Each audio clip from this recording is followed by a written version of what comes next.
नमस्कार, आप देख रहे हैं जन समस्या महाराजगंज न्यूज में। बता दूं कि आपको कि पहले जो है राजा महाराजा हुआ करते थे और उसके बाद जो है उनका हथियार एक ही होता था, वो तलवार होता था। आइए आज जानते हैं कि किस राजा का कितना भरोसेमंद वो तलवार था। हम इस वीडियो में पूरी जानकारी आपको देंगे, देखते रहिए जन समस्या महाराजगंज। दोस्तों, एक समय था जब तलवारें दुनिया की सबसे खतरनाक हथियार हुआ करती थीं। इतिहास में कई ऐसी तलवारों का जिक्र है जिनका अपना एक इतिहास है, जिनकी धार में कई कहानियां लिपटी हुई हैं, जैसे कि सुसान पाता तलवार, जिसे दंडपट्टा नाम से भी जाना जाता है। ये तलवार मुगलों के वक्त बनी ऐसी तलवार थी जिससे छत्रपति शिवाजी महाराज ने प्रतापगढ़ के युद्ध में दुश्मन पे वार कर उसका हाथ काटकर उससे अलग कर दिया था। लेकिन इस तलवार से अलग मराठा साम्राज्य में 3 ऐसी तलवारें और थीं जिसने पलक झपकते ही दुश्मन के सिर धड़ से अलग कर दिए थे। ऐसी ही एक तलवार मैसूर टाइगर टीपू सुल्तान के पास थी, जिसकी नीलामी में 21 करोड़ रुपए की बोली लगाई गई थी। लेकिन ऐसा क्या खास था उस तलवार में, उसके बारे में जानने के लिए आपको 900 साल पुरानी तलवार के बारे में जानना भी जरूरी है, जिस पर 4 इंच सोने की मूठ भी लगी है। ये वही तलवार है जिससे आखिरी हिंदू सम्राट और राय पिथौरा के नाम से मशहूर राजा पृथ्वीराज चौहान ने दुश्मनों को उनकी नानी याद दिला दी थी। और आज की इस वीडियो में हम हमारे इतिहास की सबसे शक्तिशाली तलवारों के बारे में जानेंगे। महाराणा प्रताप की तलवार अकबर से लड़ने वाला एकमात्र शूरवीर राजपूत राजा थे जिसने अपनी माची के साथ कभी गद्दारी नहीं की। जी हाँ, मैं बात कर रहा हूं महाराणा प्रताप की, जो एक नहीं बल्कि 2 तलवार लेकर युद्ध लड़ने जाते थे, क्योंकि इन्होंने कभी भी निहत्थे दुश्मन पे वार नहीं किया। इनके पास इंडिया की सबसे पुरानी और खतरनाक तलवार थी जिसका नाम था खंडा।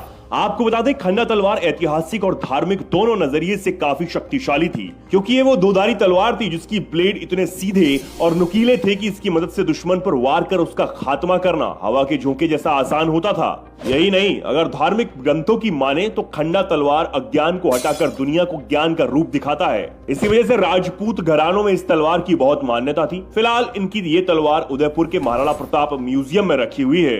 वैसे तलवार की रणभूमि पर महाराणा प्रताप अपने साथ 200 किलो का वजन भी लेकर जाते थे, जिसमें भाले, कतार, खंजर भी शामिल थे। और इन्हीं भारी भरकम हथियारों की मदद से उन्होंने हल्दी घाटी और देवर की जंग में जीत अपने नाम हासिल की थी। छत्रपति शिवाजी महाराज की तलवारें। छत्रपति शिवाजी के लिए तलवारें शब्द का प्रयोग हम इसलिए कर रहे हैं क्योंकि इन्होंने अपने राष्ट्र को दुश्मनों से बचाने के लिए 3 नायाब तलवारों का इस्तेमाल किया था। ये भी कहा जा सकता है कि जितना दम शिवाजी महाराज की बाजुओं में था, उतना ही धार उनकी तलवारों में भी थी, जो मूली गाजर की तरह दुश्मनों का सफाया करती थी। उनकी पहली तलवार का नाम था जगदम्बा तलवार, जो उस वक्त बनाई गई थी जब शहजाद अंबाजी ने पुर्तगाल के सेनापति के पास एक और खूबसूरत हथियार पाई, जिसे महाशिवरात्रि के वक्त अंबाजी के बेटे ने शिवाजी को गिफ्ट किया। ये एक ऐसी अद्भुत और विशेष तलवार थी जिसे देखकर महाराज ने फौरन अपनी सेना के लिए ऐसी तलवार बनाने का काम स्पेन को सौंप दिया। कई महीनों बाद जब स्पेन से तलवारें बनकर आई तो स्पेन के राजा ने रत्नों से जड़ी एक अद्भुत तलवार भी भेजी थी। इस तलवार को शिवाजी ने जगदम्बा नाम दिया था,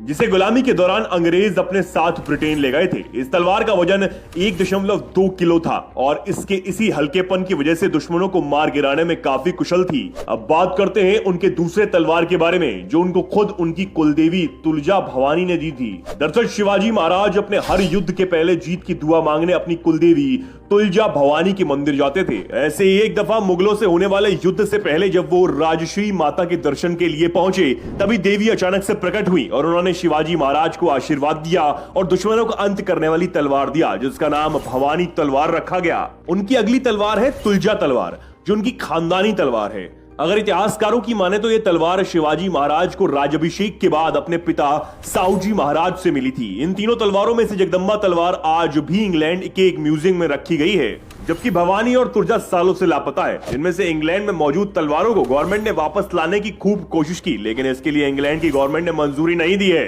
क्योंकि वे जानते हैं कि ये भारतीय इतिहास की सबसे खतरनाक तलवारें हैं, जिनकी मदद से शिवाजी महाराज ने बड़े से बड़े दुश्मन को मैदान छोड़ने पर मजबूर कर दिया था। टीपू सुल्तान की तलवार। मैसूर के टाइगर के नाम से मशहूर टीपू सुल्तान का नाम आपने सुना ही होगा, लेकिन उनके बारे में जो बात आपने नहीं सुनी होगी वो है इनकी तलवार, जिसे नीलामी में 21 करोड़ रुपए में बेचा गया था और इनकी नीलामी विजय माल्या ने कराई थी।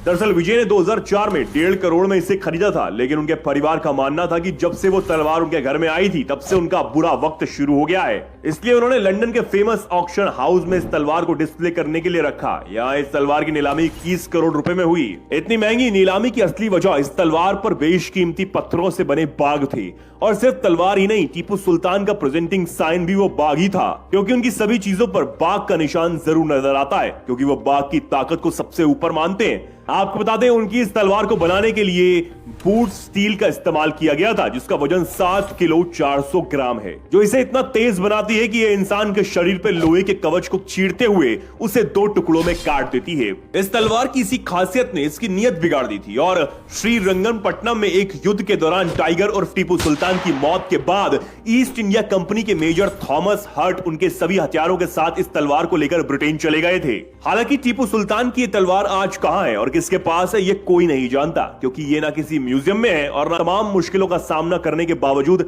सिख साम्राज्यों में सबसे पहला साम्राज्य स्थापित करने में कामयाबी हासिल की। इन्हीं राजा की तलवार के धार पर शेरे पंजाब उर्फ महाराज की तस्वीर बनी हुई है, और 33.5 इंच लंबी तलवार के मूठ पर गिरुमुख लिपि यानी पंजाबी में महाराजा रणजीत सिंह लाहौर लिखा है। ये तलवार ऐसे ब्रिटिशर्स के पास मिली है जिसके पूर्वज अंग्रेजी सेना में काम किया करते थे, जिससे ये साफ पता चलता है कि अंग्रेज इसे भी अपने साथ लूटकर भारत से ब्रिटेन ले गए थे। जिसके बाद ऑक्सीनियस मुलॉक्स के रिचर्ड वेस्टवुड ब्रूक्स ने उसकी नीलामी का इंतजाम किया। ये भी बताया गया कि वे इस तलवार को पहले किसी मुगल की तलवार समझ रहे थे, फिर जब इसकी डिजाइन पर रिसर्च किया गया तब उन्हें पता चला कि यह पंजाब के सबसे प्रसिद्ध राजा की तलवार थी, जिसे नीलामी में एनआरआई बॉब ढिल्लोन ने खरीदा। पृथ्वीराज सिंह की तलवार।